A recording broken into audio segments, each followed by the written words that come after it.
ज्याचे भाग्य चांगलं असेल त्याला आमच्या नामाचा छंद लागेल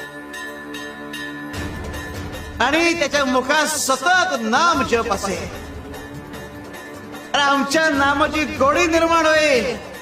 ध्यानी मनी स्वप्नी ही नाम संजीवनी वदनी असेल. त्याला निरंतर सुखाची प्राप्ती होईल. तसं मधाचं सेवन करण्यासाठी भ्रमर कमळ फुलात गुंतून पडतो आणि अत्यंत आनंदाने आणि आदराने मधाचा आस्वाद घेतो. आमच्या भक्ताचे मन आमच्या नामाचे ध्यान लागून उच्च पातळीवर स्थिर होते.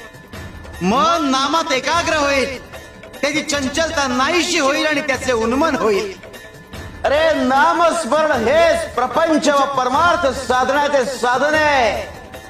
शिवाय शंकर.